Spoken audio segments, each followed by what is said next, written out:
What's up YouTube community, BERNTH here, welcome back to another video lesson. This time we'll take a short break from all the shredding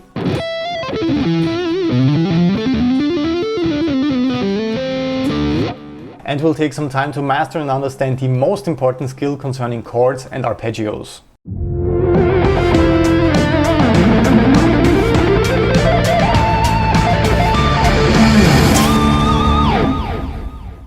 So today we'll learn all the major triads across the neck and I will show you some tricks and shortcuts concerning that so you can memorize them quite easily. This super powerful knowledge will allow you to find chords all across the neck after you finished watching this lesson, and it will also allow you to arrange them interestingly in your own songs from now on with special care concerning the spacing of the chords so you can actually play a lot faster. And that's always good and important and something that you guys seem to care about a lot. I recorded two practical examples for today. First, I'm playing all the A major triads across the neck. I made sure to include some note overlay graphics once again so you can instantly visualize where the root, third and fifth is located. That is the main takeaway from this lesson. You don't just want to memorize the shapes, you want to learn where the root, third and fifth is located in each variation. And for the second example, I made sure to demonstrate how you can use all this knowledge in a more practical context. I'm playing a typical and very easy chord riff, but the spacing is totally off since I'm only thinking about the root notes on the low E string.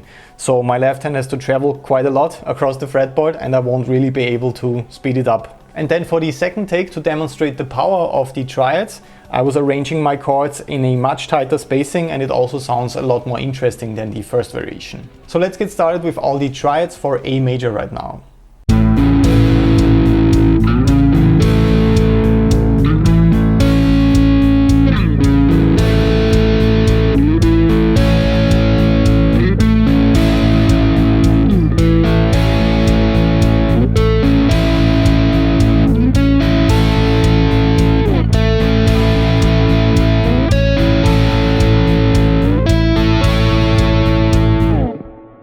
If you want to get the most out of this lesson, head over to my Patreon page, patreon.com/BERNTH, and download the guitar profiles, PDF tabs and practice backing tracks for all these exercises right now. That way you can also work on your timing when you practice with the backing track I uploaded for the triads, and you can also construct your practice plan a little bit more efficient since you can include this exercise at the beginning of each routine in the morning. Of course, you will also make more progress with learning and understanding the triads in all positions with the PDF tab sheet that I uploaded. So as you could see, I was playing the exact same three notes in different positions all the time. A, the root, C sharp, the major third, and E, the perfect fifth. So this is the most basic major chord or voicing I could possibly play. The great news right here is that we could always extend those voicings by adding the seventh or more chord tensions. So learning and really mastering all those triads across the neck is the perfect foundation for building more complex chords after that. So once you enter the more complex and exciting territory of major seventh chords, for example, you don't have to learn completely new chords. You can just extend those triads you already learned with this lesson and add the major seventh. But let's just focus on the major triads right now. As you could see in the example, I can organize them in different string groups. We have three different variations for each group. So the first group is the E, A and D string. The next group is the A, D and G string. The next group is the D, G and B string. And the last group I have is the G, B and E string. And we have three different voicings we have to memorize for each of those groups. If you did not catch it already with the note overlay graphics I positioned over the triads, the great news is that some of these voicings are repeating in different locations on the fretboard. If you're having some trouble with finding the root in all different locations on the fretboard, like finding all your A's in our example, make sure to remember or rewatch the episode I posted about note location that also included the octave triangle, for example. So I can think in octaves.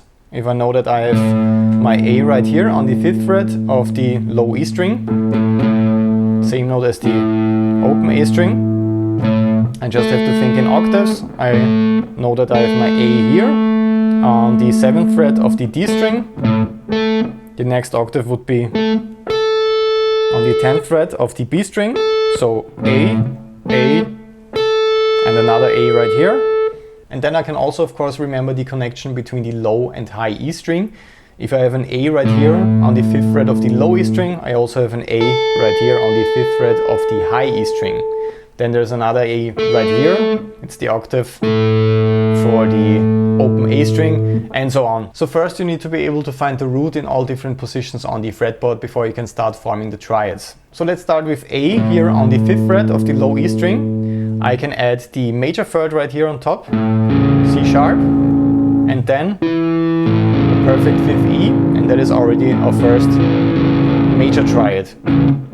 So that is pretty much the most basic major chord I could possibly play. Once again, root, major third, perfect 5th, A, C sharp, E. And then I just keep the same structure, but I'm searching for the next A on this string pair, and that would be right here on the 7th fret of the D string.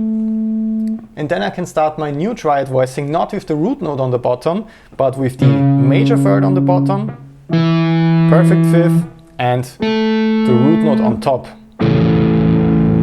So this immediately sounds much more interesting than the first voicing, since we're not starting with the root note on the bottom, which is very, very common in all kinds of songs.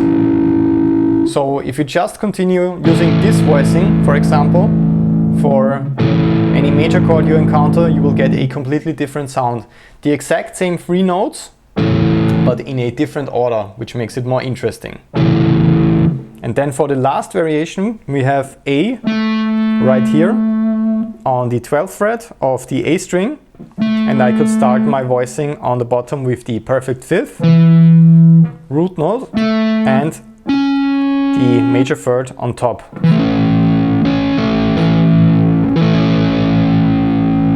So once again, for the first voicing, I'm playing the root on the bottom, then I'm playing the major third and the perfect 5th. So this is pretty much the most common one. And then I move to the next A on the fretboard on the 7th fret of the D string, and I'm changing it around, starting on the bottom with C sharp, the major third, E, the perfect 5th, and A, the root.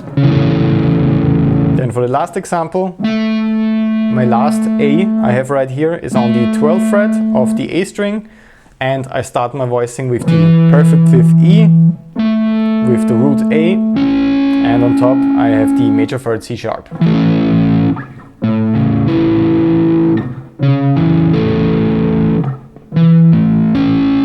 So as you can hear, those are the exact same notes, but each voicing sounds a little bit different because they are stacked in a different order.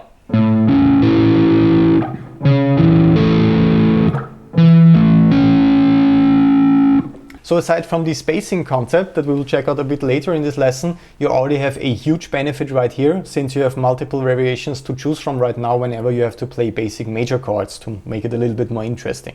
So please, instead of always playing voicings that start with the root note, I know that they are easier to find on the fretboard, please also use voicings that start with the 5th or with the 3rd. So now it's time to show you the first trick that will make all of this a little bit less intimidating. If we move to the next string group, the A, D and G string, I find my first A right here on the 2nd fret of the G string, and we actually already know that voicing for the triad with the root note on top.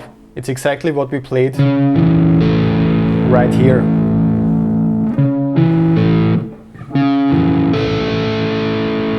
So with those two chords, it's not only the same notes in the same order, it's also in the same octave. So it almost sounds the same. There's still a little bit of a difference concerning the string group, because we are having the low E string right here, and that always sounds a bit different, even if it's the exact same note in the same octave. But the great news is that you can memorize this shape, where we have the root note on top, since it's the same one on the next string group. And then we find our next A right here on the 7th fret of the D string, and once again it's the same voicing we already played right here, where we have the root in the middle of the triad.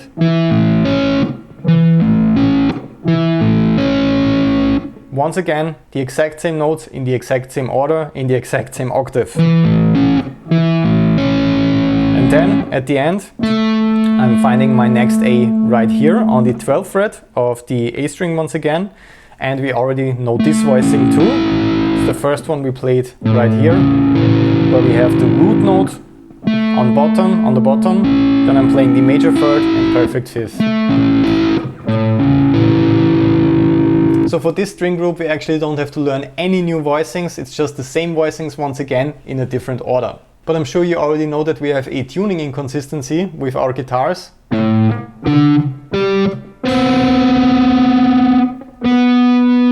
Right here. With the B string, so it's not completely tuned in perfect fourths. And because of that, the voicings are changing right now. So for the D, G and B string group, I'm starting out with A right here once again on the 2nd fret of the G string. And I'm playing this super popular voicing. So perfect fifth, root note, major third. So as you might have noticed, this is actually that kind of voicing that we already played with the root in the middle. But since the tuning is changing with the B string, the top note is moving 1 fret up right here. So once again the same notes in the same octave. But now the fingering is changing due to the different tuning of the B string. Then I'm finding my next A right here on the 7th fret of the D string once again for this voicing. So now I have the root on the bottom again. And once again it's the exact same voicing and approach that we started out with and already played here too. But the top note is moving up 1 fret again due to the B string. And then for the final voicing of this group, I can find A right here on the 10th fret of the B string, and I'm playing. So A is my top note right here. And once again, we also already played this voicing. But this time it looks a bit different again. And then for the last triads on the G, E strings, we start out with A once again here on the 2nd fret of the G string, and we're playing. So once again, that looks a bit different due to the B string, but we're starting out with the root, we play the major third and the perfect fifth. Then we move up to A right here on the 5th fret of the high E string, and we're playing the major third, perfect fifth, and the root on top, of course. And the last voicing, the last triad, you might be already familiar with that one. Looks like that. We're playing the perfect fifth, root in the middle, and major third on top. And you might be familiar with that one because of the basic D major chord, where we add the root here on the bottom. But this is actually the triad voicing right here. So please add learning the major triads all across the neck to your practice plan for the next weeks. I recommend 10 to 15 minutes of finding those voicings, and also remember to change the root note each day. Now let's see what they can do in a practical context for you.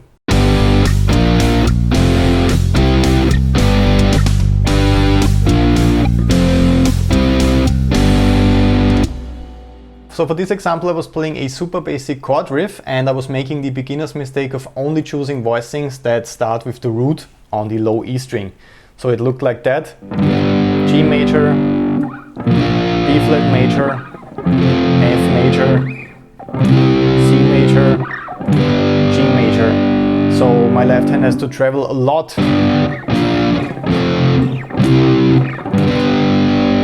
and I won't really be able to speed it up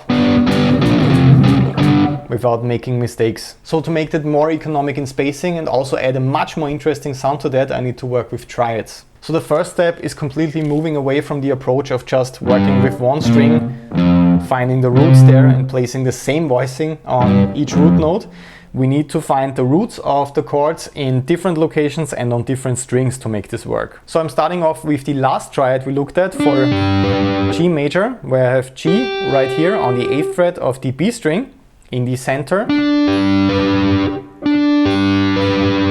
Then the next chord is B flat right here on the 8th fret of the D string. So I'm stacking the major third, perfect fifth on that, which is already much cooler than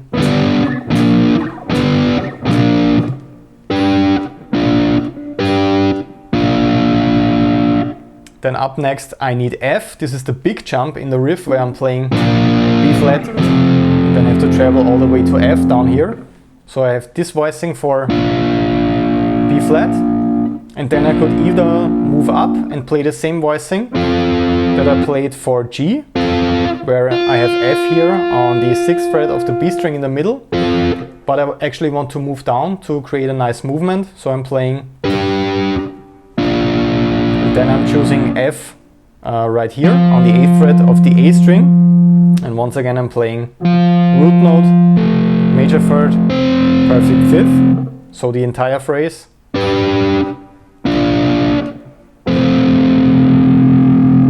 Then my next chord is C, and this is an even bigger jump in the original version. Playing F right here, jumping all the way up to C major.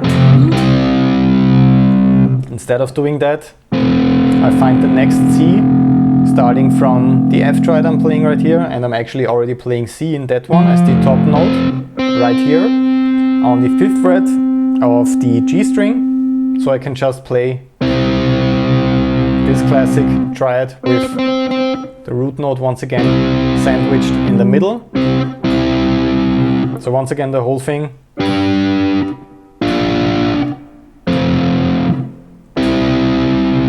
And then for my resolution to G once again, I'm not playing the exact same triad again, since that will sound pretty boring.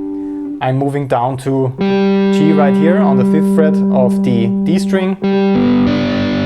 Once again, I'm simply just adding the major third and the perfect fifth on top. So once again, the direct comparison.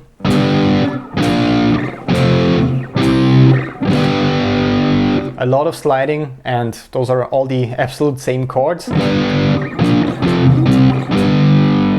makes it very predictable and uninteresting. And my triad variation, very basic variation, and actually one of many possibilities.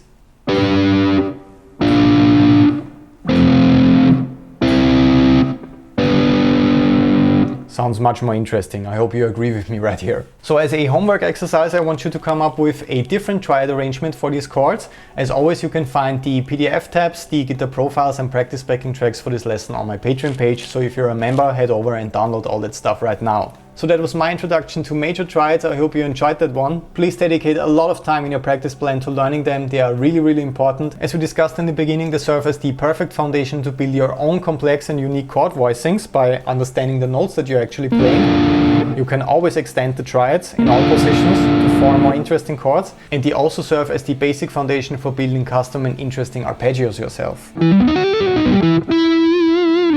We discuss all that cool stuff in my online course 10 Steps to Modern Shredding if you want to dive deeper. Make sure to come back to next week's lesson video where we discuss the minor triads all across the neck. Then we can start to combine major and minor triads for more interesting results. So make sure to join this YouTube community today and also check out my Patreon page. There I upload the PDF tabs, guitar profiles, practice backing tracks and much more for every single lesson that I post on here.